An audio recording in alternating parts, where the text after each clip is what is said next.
in a solution that we propose to our clients, right, most of these solutions, they are passively managed, right? And the net return is about 6 to 8% in terms of the dividend yield. On top of that, the asset prices is generally quite stable, right? That's where we do the due diligence for the client. Right? This is why we have to keep very informed every day of what's happening worldwide.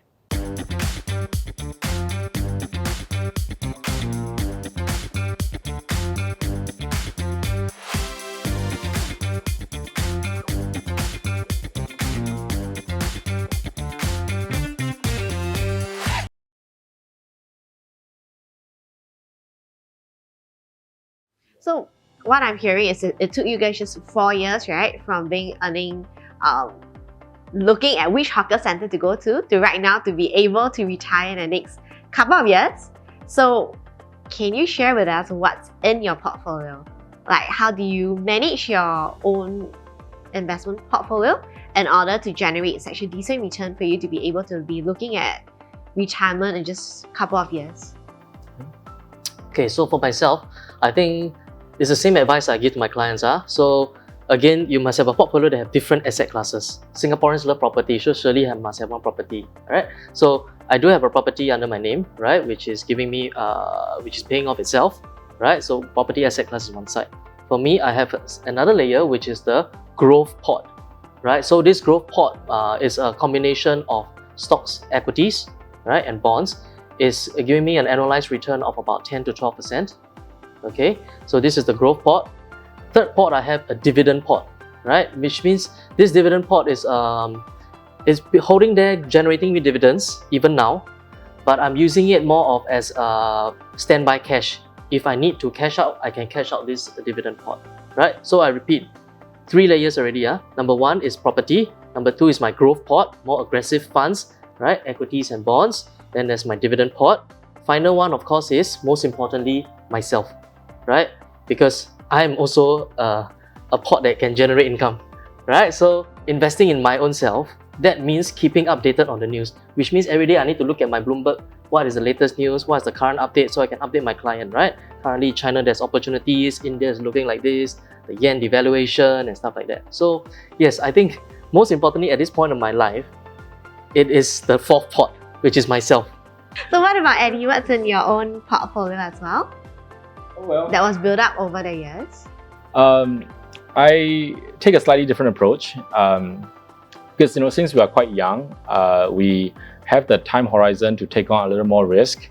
So I would say the bulk of my portfolio is into equities, right, and actively managed funds. But yes, I have my property as well, right, with my own stay. So that's a condo in Tanjong Pagar that I live in with my family now. So that is about $1.3 million. So I down pay about 300K, and every month I'm paying about 5,000, right? So that's my first core asset. And then secondly is my investment portfolio, which is primarily about 80% into equities, right? And then the third is my emergency cash that I set aside for the next 6 months of unexpected, right? Plus any potential events that my family might need. So I set aside at least about 100K to stand by, right? And then actually I have to agree with Sheng that we are the greatest asset we have right now, right? Because our earning potential, our earning power is truly, is basically we're in the stage of the career where we have very good earning power. So I capitalize on the human capital of my effort to generate the income, right? So it's similar in some ways, but maybe the proportions are quite different. Yeah. So I'm hearing property as like the first asset class that the both of you have in your portfolio. And being typical Singaporean, being an Asian country, is property the first investment that everybody should go for? Actually, Sheng, don't you have a degree in real estate? I did a degree at NUS in real estate for 4 years, right? So real estate is still, I think, a primary asset class for Singaporeans, because a lot of Singaporeans, especially our parents' generation, they part from property, right? So a lot of my clients that are like 50, about 50 to 60 now, right? A lot of them can have multiple property under their name because There was no ABSD. yes, before the introduction of ABSD, right? back So I then. actually have met a client who has 10 property under his name, all fully rented out, right? And they're all in the property asset class, right? A lot of times at this stage of their life, they want to diversify already, which means they don't, because, okay, let's look back and see, in Singapore, HDB, let's talk about HDB first, right? You have the problem of a lease decay, right? And this also applies to leasehold condominiums, right? Your lease starts to drop, right? And ultimately it will start to affect the price of your resale price of your condo, okay? So this is one concern that a lot of my clients have, especially those with multiple properties, the problem of lease decay, right? And a lot of them are diversifying to other asset classes, which is where I advise them on, right? In terms of putting their funds, divest one property, put into a dividend portfolio. Now, common question, what is the pros and cons, right? Property, you need to find an agent to help you to sell and buy. Number two, property, you need to pay property taxes, right? Also, you have to deal with the tenants, right? And for the solution that I usually help my clients to restructure by putting them into a dividend portfolio, in Singapore, dividend income is not taxable, right? So it takes away one area that leaks away your income already. So yeah, Because rental is taxable, right? Yes, You need to pay rental. property tax. that's as correct, well. right? So there's a lot of other costs associated with property, maintenance, aside from the fact that your lease is also decaying, right? In a solution that we propose to our clients, right, most of these solutions, they are passively managed, right? And the net return is about 6 to 8% in terms of the dividend yield. On top of that, the asset prices is generally quite stable, right? That's where we do the due diligence for the client. Right? This is why we have to keep very informed every day of what's happening worldwide. Yeah, so major difference in terms of the two asset classes. There are two income generating classes, right? But in the longer term, one has to weigh the pros and cons of each asset class. Ultimately, what we want for every client, you need to have different asset classes giving you rental, passive, dividend income, whichever that is. Well, with the property, you have the advantage of being able to leverage, right, using Good the point. mortgage. Very good point. So let's say for a $1 million condo or HDB, you only have to down pay 25%, right? So you need to just set aside 250K and then be prepared to pay the monthly mortgage repayment, right? But if your 1 million property appreciate by 20%, right, let's say, so that's now 1.2 million, and 3 years or 5 years later, if you sell it, right, you pay off the mortgage, your net returns on your cash outlay is going to be substantially higher, right?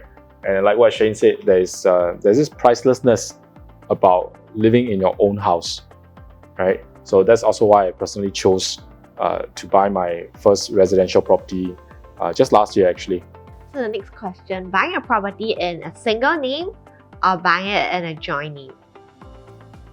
Well, perhaps Shane can enlighten on this, Okay. given that he's previously his education and his experience as a Because I mean, to realtor. be honest, I've been Yes. hearing a lot of people around me. Of course, everybody started out by buying a home with a joint name, right? Then subsequently, I've been hearing a lot of people doing decoupling, so that they can have extra money to buy another house for the passive income. So is that something that's really recommended from a retirement perspective? Okay. Well, before you answer this, we're happy to share our opinion on this, but we're not licensed property agents, so Disclaimer first. disclaimer first. Definitely, definitely. So please I go ahead. think, okay, whether you should buy it in joint name, right? Now, the reason why people buy it in joint name, because they want to have a bigger loan amount, because you use a dual couple, right? For a bigger loan amount. Now, to be honest, if the couple, both of them, have solid income, I would say, 10K a month? yeah, I would say different. Because again, you want to do long-term planning, right? I buy this one first, so that I subsequently, I don't have to do any decoupling process, right? Again, this really means that you need to make sure that your spouse is someone you trust, you love, and you're going to spend, you're already two become one. That's why you think as one now, rather than think as two. So if I think as one, the rational thing is, okay, buy one in one name, right? Then subsequently, the next one come in, right? Or don't even need to wait 3 to 4 years for SSD, right? So buy one, basically 2 person, each one buy their own house. We'll stay at one house, we'll rent out the other house for passive income. This will be all into a common pot, right? It's not that your name that you get this, or your name is in property B that you get this. No, right? It's all one holistic planning. We are planning as one now. So to answer your question, yes, each one name. One we stay, the other one we rent out to pay for this mortgage. Yeah. Okay. So to wrap up whatever that we just discussed, right, what I'm hearing is retirement doesn't seem like it's an individual goal. It feels very much like it's a couple goal because it starts off with whether both couples have like the same objective, whether are y'all in sync in terms of investment philosophy, in terms of savings, in terms of spending, and of course, how do y'all plan to retire, and of course down to the instruments that is going to come into your retirement, because it's hard to just plan individually, right? So am I right to say that retirement planning should be done as a couple? Yes, I would very much advise so. And if you are single, then you should plan your retirement for your future partner. Assuming that you already have a family with 2 kids. Okay. Do y'all have any last advice for our viewers in terms of how to retire young or be financially independent like you guys? Well, I would say, think of the analogy of the car, which I've described earlier. 1 is your top line, your earning power. 2 is your expenses, right? And 3 is your net savings every month. And 4 is your investment return. And lastly is how long you're going to drive this car, time horizon. So think about these 5 factors, and that can really help you to shorten your, roadmap or your runway towards your financial retirement. Yeah. But it doesn't mean that we stop working. We may still be ambitious and we still enjoy what we do, and therefore we can continue to, contribute to the society in our own ways, but we are financially retired, which means we are not dependent on our labor or on our salary for maintaining a certain lifestyle. For me, I would say a Chinese phrase, which is 先苦后甜. We get the 苦 first, right? Which is the bitterness first. Then once you do it well, the sweetness can come very early, right? In terms of your retirement, right? Some people can do it at 40, 45, 50. But the ultimate thing is you need to pay a price. That price has to come from somewhere, right? And it's best to pay it when you are young, right? So that subsequently when you are slightly older, right? Not too old yet, you can enjoy the fruits of your labor, which is your diligent investing, your diligent savings, and your diligent planning for your long-term future. Ultimately, it's your own life.